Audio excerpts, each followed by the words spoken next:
교만에 대해서, 물리치는 법에 대해서 말씀을 좀 듣도록 합시다. 우리가 읽었던 로마서 11장 22절 말씀 다시 보도록 합시다. 본문에서 우리가 알게 되는 것은 무엇입니까? 그러므로 하나님의 인자하심과 준엄하심을 보라. 넘어지는 자들에게는 준엄하심이 있으니 너희가 만일 하나님의 인자하심에 머물러 있으면 그 인자가 너희에게 있으리라. 그렇지 않으면 너희도 찍힌 바 되리라. 너희도 찍힌 바 되리라. 누구한테 하는 말입니까? 누가 찍힌 바 된 것입니까? 유대인들이 그렇죠. 유대인들이, 민족으로서 유대인들이 교회 바깥에 있습니다. 복음을 믿지 않습니다. 이 부분에서 잠깐 설명하고 중요한 부분을 넘어가도록 합시다. 성경을 읽으면서 또한 로마서를 설교를 준비하고 로마서의 내용들을 살피면서 제게 든 생각들이 왜 하나님께서는 이런 방식을 택하셨을까 하는 생각들이 들었습니다. 왜냐하면 분명한 것은 하나님의 계획하심과 목적하심을 생각할 때에 그의 영원하심을 생각할 때에 그분께서는 그 어떤 것도 즉흥적이 될 수 없을 뿐만 아니라 그 어떤 것도 갑자기 일어난 일이 결코 없다는 사실을 우리가 인식할 때에 유대인들이 하나님부터 물리쳐서 그들이 교회 바깥에 있다는 것, 구원받지 못하는 민족으로서 그들이 교회 바깥에 있다는 것은 하나님의 영원하신 구원의 계획 속에 포함됐다는 사실입니다. 왜냐하면 하나님께서 그들이 믿지 않기 때문에 그 순간에 하나님께서 마음을 바꾸셔서 그들을 교회 바깥으로 내놓은 것이 아니기 때문에 그렇습니다. 그렇다면 영원전부터 하나님께서는 유대인들을 하나님의 택하신 가운데서 하나님께서는 버리셨습니다. 그것을 우리는 유기라고 표현합니다. 우리가 이미 로마서 9장, 10장을 통해서 논증하고 치열하게 우리가 살펴봤던 내용들 속에서 알게 되는 것은 무엇입니까? 누군가 한 영혼이 구원을 얻었다면 그것은 그가 믿었다는 그의 행위 때문이 아니라 오직 하나님의 선택적인 은혜로 말미암아서 그가 구원을 얻은 것입니다. 누군가 믿지 않고 여전히 자신의 죄 가운데 죽는 것은 하나님이 그를 택하지 않았기 때문에 그가 진노를 받아서 멸망하게 된 것이 아니라 자기의 죄로 말미암아 죽었다는 사실을 우리는 압니다. 즉 그래서 우리는 이렇게 말할 수 있는 것이죠. 누군가 구원하는 것은 오직 하나님의 은혜요. 누군가 심판과 멸망을 당하는 것은 자신의 죄 때문이라. 이렇게 얘기할 수 있는 이유가 무엇입니까? 왜냐하면 하나님의 택하심은 모두가 다 심판과 진노를 받아 마땅한 것입니다. 택하지 않았기 때문에 죄를 짓는 것이 아닙니다. 하나님이 택하지 않아서 그들이 범죄한 것이 아닙니다. 그들은 여전히 범죄하고 있는 것이에요. 그 상태에서 하나님의 택하심으로 누군가는 하나님의 은혜로 말미암아 구원 얻어서 그 안에 계신 성령 하나님을 통해서 새로운 인생을, 새 생명의 삶을 살게 된 것입니다. 즉 누군가 저주받아 죽는 것은, 유대인들이 벌어진 것은 하나님이 택하지 않아서 벌어진 것이 아니라 그들은 자신의 죄 때문에 이미 버림을 당한 상태라는 사실입니다.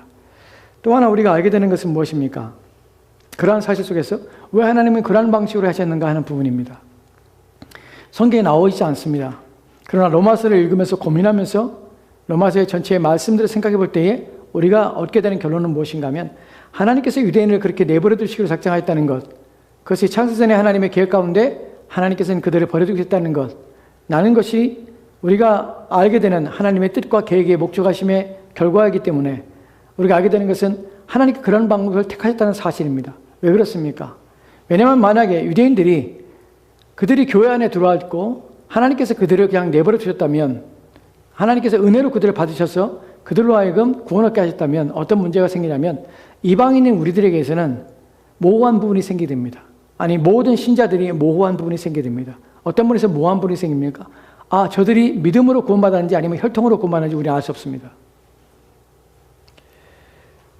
유대인들이 보여주는 가장 중요한 문제가 무엇이냐면 혈통으로는 구원이 없다는 사실입니다. 육신으로는 구원이 없습니다. 오직 하나님의 은혜로 말미암아 구원을 받습니다. 그 조상이 아브라함이었다 할지라도 소용이 없습니다. 혈통으로는 전혀 구원에 도움이 되지 않습니다. 오직 믿음을 말미암아 구원을 얻습니다. 이런 사실이 우리 가운데 보이지 말미암아서 우리에게 무엇을 또한 가르쳐 줍니까? 저와 여러분이 구원하는 것은 하나님의 오직 은혜로 말미암아 구원을 얻습니다. 나에게 주신 그 은혜가 나에게 주어졌지만 나에게 주어진 그 은혜로 말미암아서 내 가족이 구원받지 않습니다. 내 남편이 구원받지 않습니다. 내 자녀가 구원받지 않습니다. 각자 하나님 앞에서 오직 그리스도 예수를 주로 믿는 믿음 가운데 구원을 얻게 된 것입니다. 그래서 우리는 이러한 사실을 알고 끊임없이 믿지 않는 가족을 위하여 기도합니다. 하나님의 은혜와 긍휼이 있기를 소망할 뿐입니다. 물론 우리의 기도가 하나님의 뜻을 꺾고 하나님의 계획을 변경시키는 목적을 가지고 있는 것은 아닙니다. 하나님의 은혜가 있다면, 하나님의 뜻이 있다면 구원해 주시기를 간절히 하나님 앞에 청원하며 하나님께서 그 기도에 응답하시고 뜻이 있기를 소망하며 기도할 뿐입니다. 이것이 본문을 통해서 우리가 알게 되는 중요한 내용들입니다. 이제 우리가 살펴볼 내용은 본문에서 왜 유대인들이 버림을 당했는가 하는 부분입니다. 왜냐하면 그들이 무엇 때문에 했습니까? 교만 때문에 그렇습니다. 우리가 지난 시간에 살펴봤듯이 바울은 우리가 내 말을 합니다. 높은 데 마음을 두지 말라고 합니다. 교만하지 말라는 것입니다. 왜 그렇습니까? 교만은 신앙의 가장 큰 적이기 때문에 그렇습니다. 우리가 이 부분을 살펴볼 때 성경에서 신앙의 적이 왜 교만인가 하는 부분에 대해서 교만한 자가 어떻게 어떠한 하나님으로부터 어떠한 대우를 받게 되는가 하는 부분을 보게 됩니다.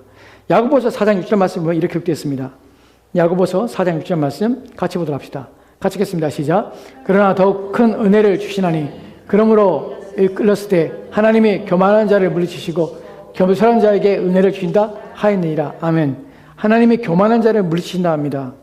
여기서 물리친다는 것은 물러가게 하다, 그러니까 하나님께서 가까이 하지 않다, 단순히 그런 의미만은 아닙니다. 본문은 더 강조적이고 또한 더 무서운 의미가 이 안에 담겨져 있습니다. 교만한 자에서 물러친다, 그냥 가까이 하지 못한다 라는 수동적인 의미가 아니라 하나님께서는 대적하십니다. 반대하십니다. 그리고 싸우신다는 의미가 이 안에 담겨져 있습니다.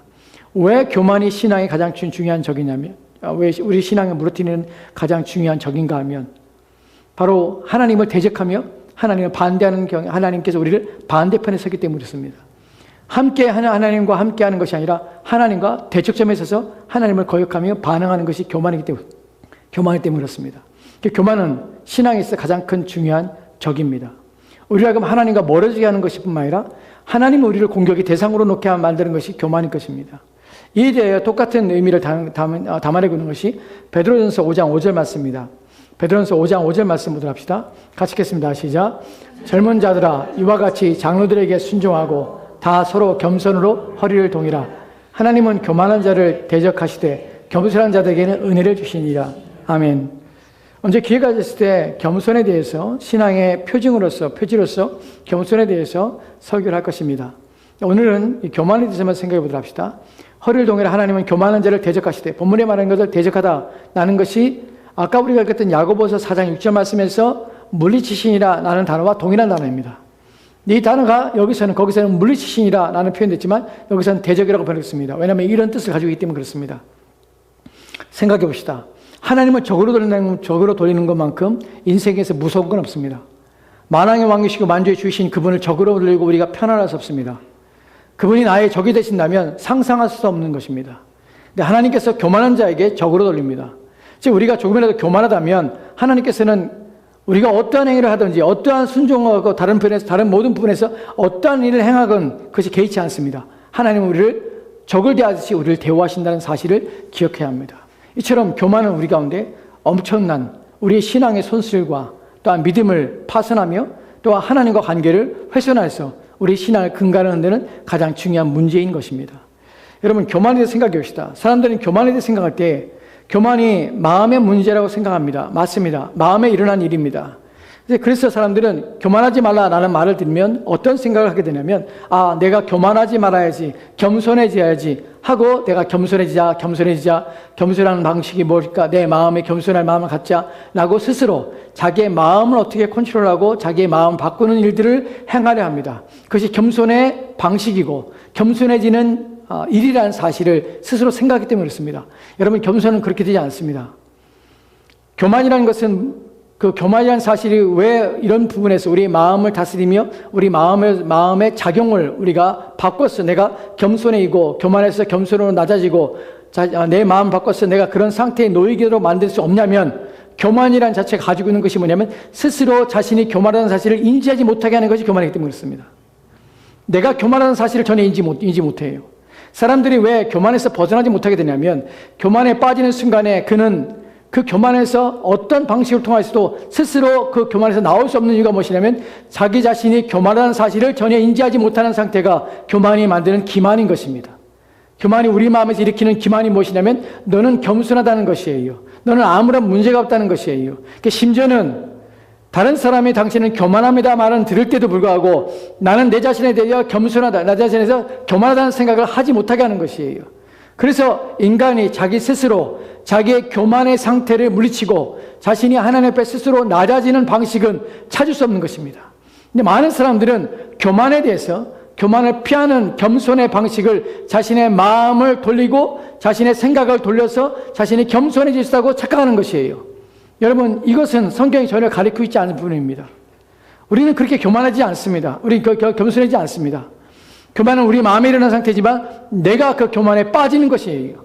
그 덫에 빠져서 나도 모르는 것이에요. 난 스스로 겸손하다고 여기지만 사실은 교만할 수 있다는 것이에요. 왜냐하면 나는 스스로 내 자신의 마음에 대해서 제대로 이해하지 못하기 때문에 그래요. 죄는 그렇습니다. 항상 죄는 기만합니다. 우리의 마음속에 다른 생각을 집어넣고 자기 합리화에 빠지게 하고 자기를 좋게 보는, 또한 자기를 낮게 보며 괜찮다고 여기는 것들을 우리 마음에 자꾸 주입시키기 때문에 우리는 교만에 대해서 결코 크게 생각하거나 깊이 인식하지 않습니다. 사람들은 그 교만에 빠지게 되는 것이에요. 그러니까 본문에서 우리가 보게 되는 신앙의 적인 교만을 물리치는 법에 대해서 본문을 통하여 우리가 보게 되는 것이 있습니다. 무엇입니까? 그 방법을 보도록 합시다. 다시 한번 로마서 11장 22절 말씀 보도록 합시다. 그러므로 하나님의 인자하심과 준엄하심을 보라. 본문에서 여러분이 주목해야 될 단어가 있는데 그것이 무엇이냐면 하나님을 보라라는 것입니다. 우리가 한글 성경에서는 하나님의 인자하심과 준엄하심을 보라 하지만 원문의 의미는 하나님을 보라. 사실은 원문의 첫 글자가 보라라는 단어가 먼저 나옵니다. 보라. 무엇을 보냐면 하나님을 보라는 것이에요.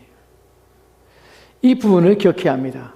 내가 겸손한지 교만한지를 어떻게 판단하고 어떻게 분별할 수 있는가 하면 하나님을 제대로 보면 내가 보입니다. 하나님에 대한 바른 인식이 있을 때 내가 그 인식 속에서 내가 어떠한 상태인지를 인식하게 되는 것이에요. 이 부분을 좀 더 명확하게 생각해 봅시다. 하나님을 본다는 것은 눈으로 본다는 것이 아닙니다. 저도 예전에는 철모를 때는 신앙에 처음에 열정을 가질 때는 그런 사실에 대하여 이런 가르침에 대해서 전혀 받지 못하기 때문에 하나님을 보고 싶어 했습니다. 하나님 보여주십시오. 내가 하나님 보여주면 내가 더 잘 믿을 수 있을 것 같습니다. 하나님 내게 나타나시면 내가 더 신앙이 더 좋을 것 같습니다. 나는 기도를 드렸습니다. 왜냐하면 이런 80년대에 많은 사람들이 간증을 했습니다. 하나님 봤다는 사람들도.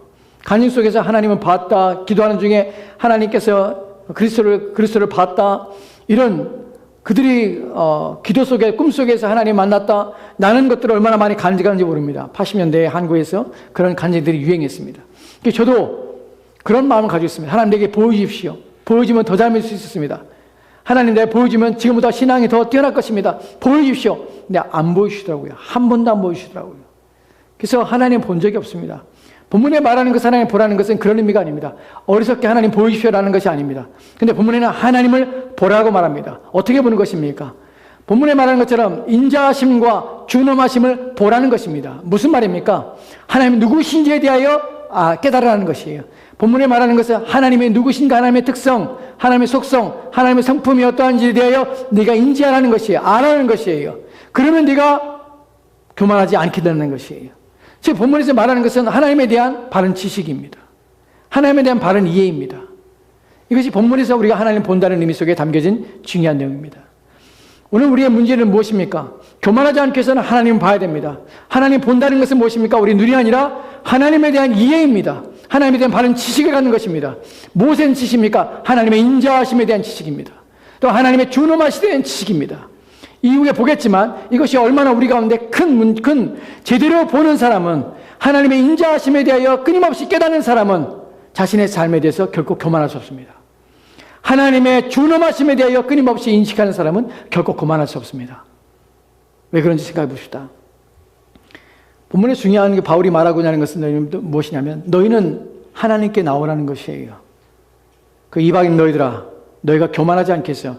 유대인들이 그렇게 행했던 그 모습을 반복하지 않고 그들이 역사의 본으로 보였던 것을 무시하지 않고 그것이 너에게 적용되고 너희가 그것을 생각할 때 생각해보고 깨달으라. 하나님은 어떠한 일을 행한지를 기억하고 생각해봐라 하는 것이에요. 그러니까 우리로 하여금 무엇에 되고 하나님 아는 깊은 지식 가운데로 들어가게 하는 것이에요. 교만의 반대는 무엇이냐면 겸손입니다. 겸손은 무엇을 겸손합니까? 내가 마음을 겸손하게 먹어야지, 내가 낮아져야지 라고 겸손해지는 것이 아니에요.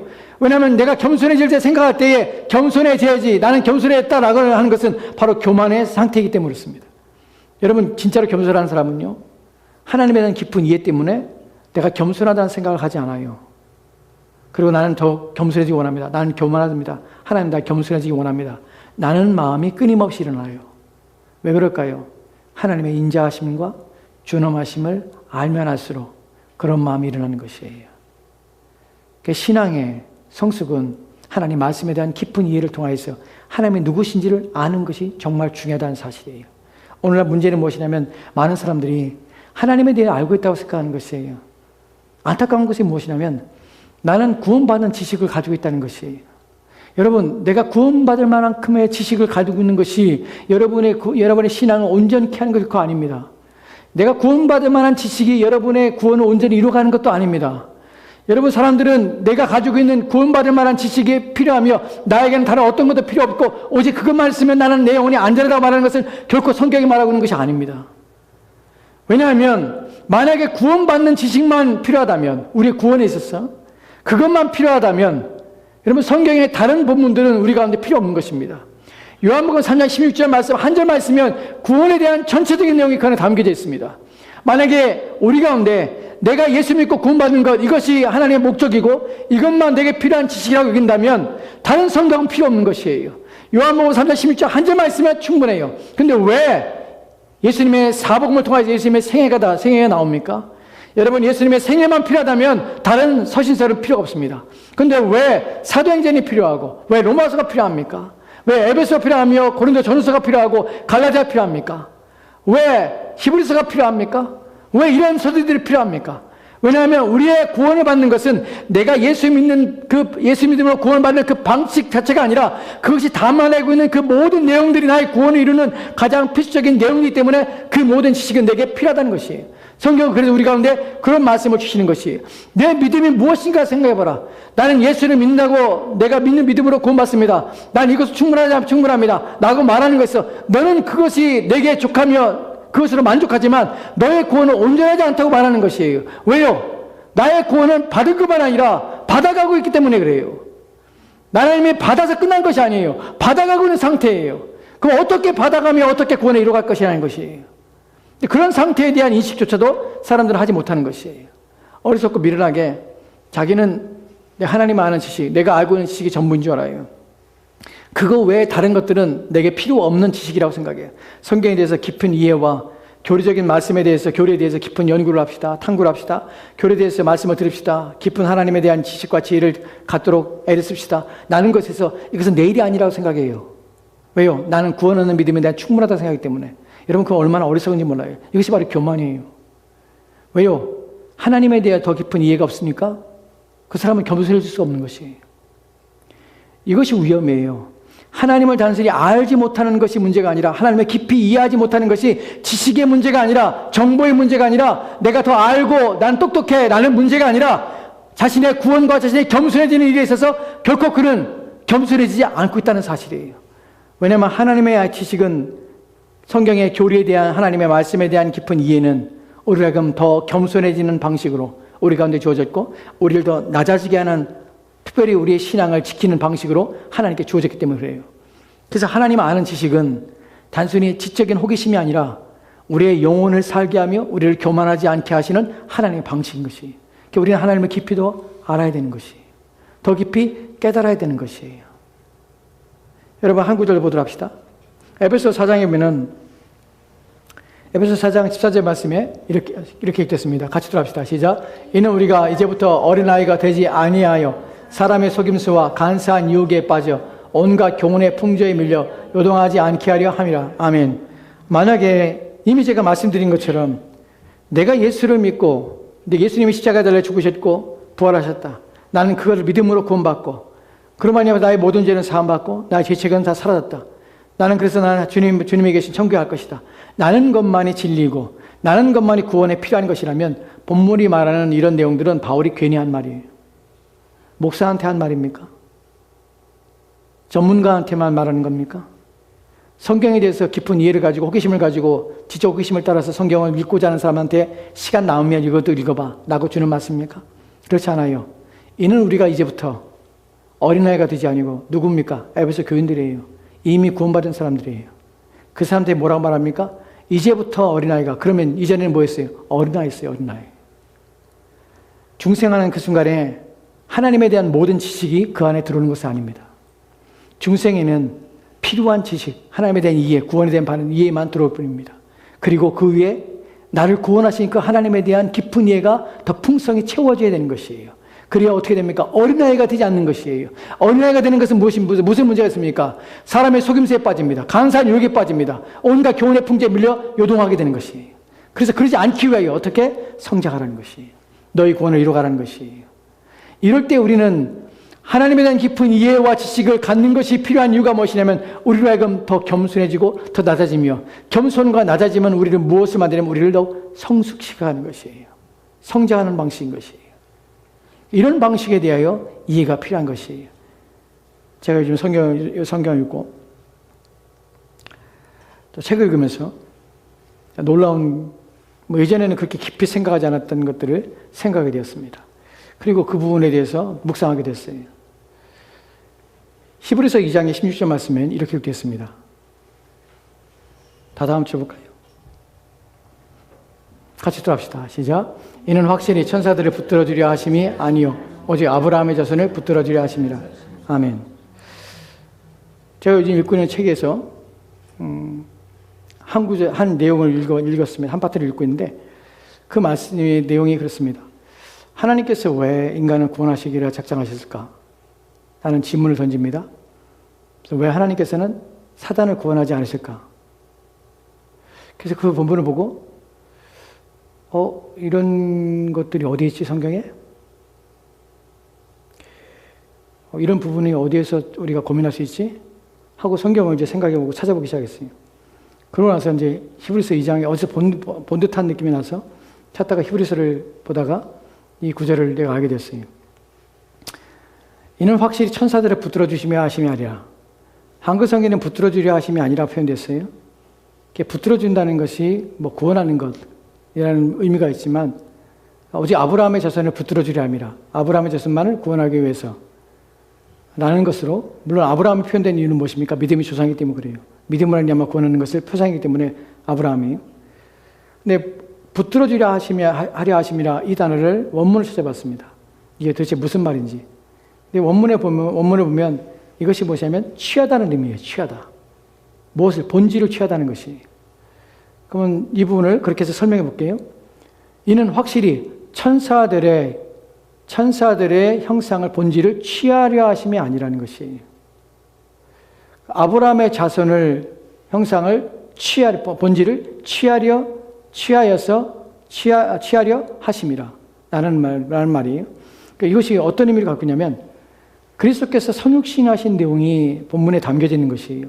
그리스도께서는 천사들을 구원하시기 위해 사람이 되신 것이 아니에요. 아브라함의 자손으로 오신 이유는 무엇이냐면 그가 아브라함의 후손들을 구원하시고 아담의 후손으로서 마지막 아담으로 오셔서 인류를 구원하시기 위해서 사람이 되신 것이에요. 그 본문에서 천사들의 형상을 취하셔서, 본질을 취하셔서 천사들을 구원하시기 위해서 오신 것이 아니다. 라는 의미 속에서 여러분, 우리는 이런 질문을 할 수 있습니다. 왜 사단도 타락했고 타락한 천사도 타락했는데 인간도 타락했는데 왜 하나님께서는 사단에 대해서 그들을 같은 피조물인데 심지어는 이 타락한 천사들은 인간보다 더 월등한 존재입니다. 그런데 하나님께서는 이 타락한 존재들에 대해서 구원하시려고 작정하지 않으셨어요. 그리고 타락한 채로 버려두셨어요. 그리고 그 가운데 그들을 심판하기 작정하셨어요. 근데 하나님께서는 오직 피조물 가운데 인간인 우리들을 위해서 하나님께서는 자신의 아들이 땅에 보내서 우리를 구원하시기로 작정하신 것이에요. 이 본문에서 여러 가지 생각할 수 있습니다.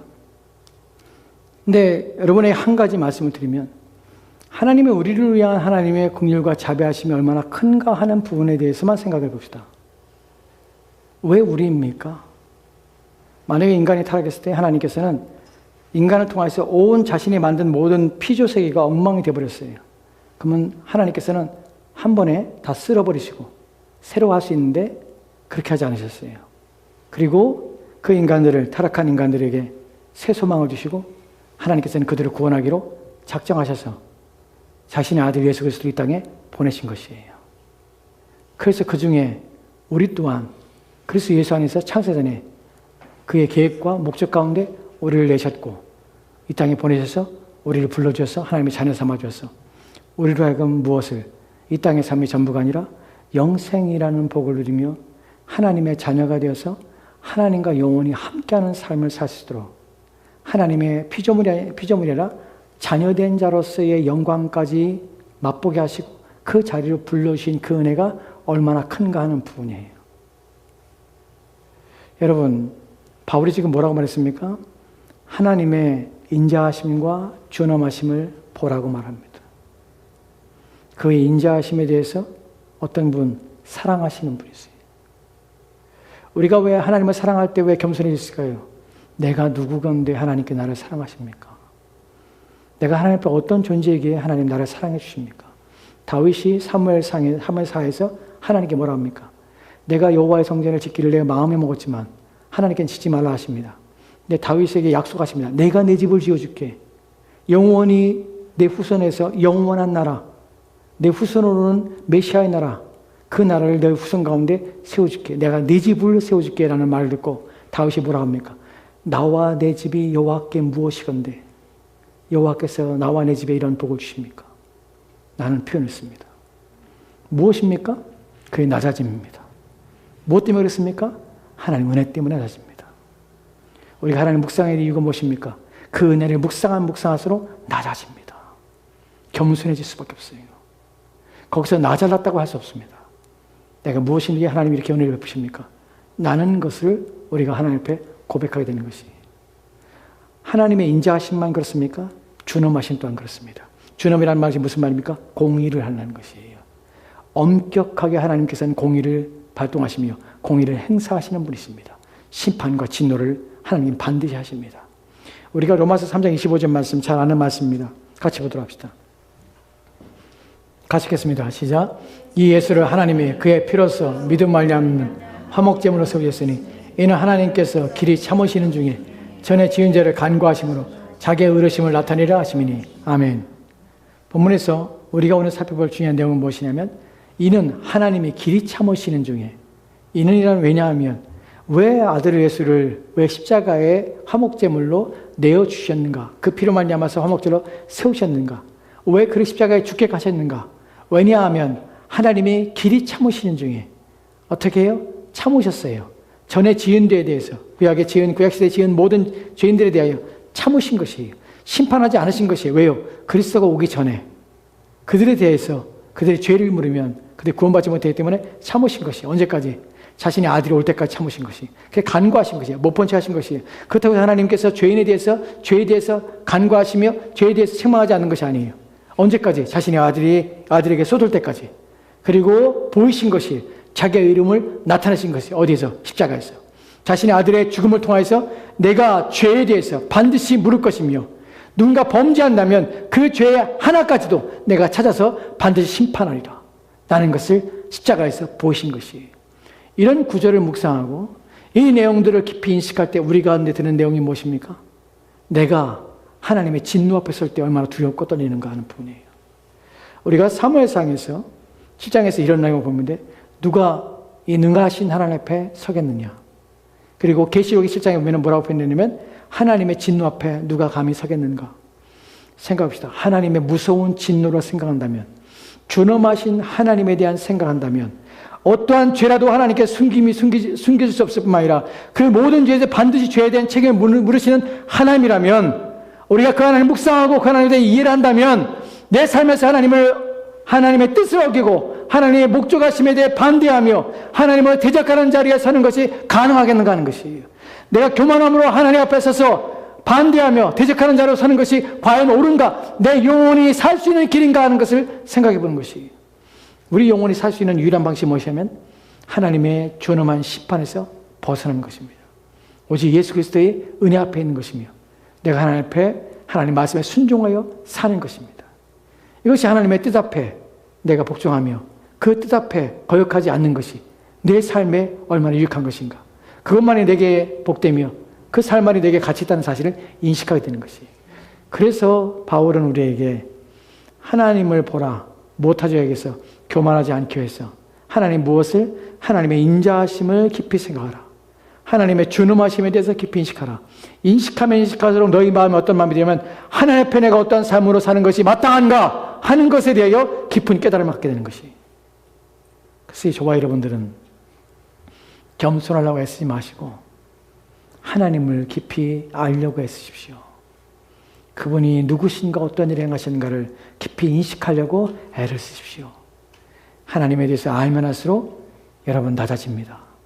하나님을 바르게 인식하면 인식할수록 여러분 겸손해집니다. 그것이 우리가 겸손해진 방식이고 교만하지 않게 되는 방법인 것입니다. 부디 저와 여러분이 이러한 삶을 살기를 소망합니다. 기도합시다.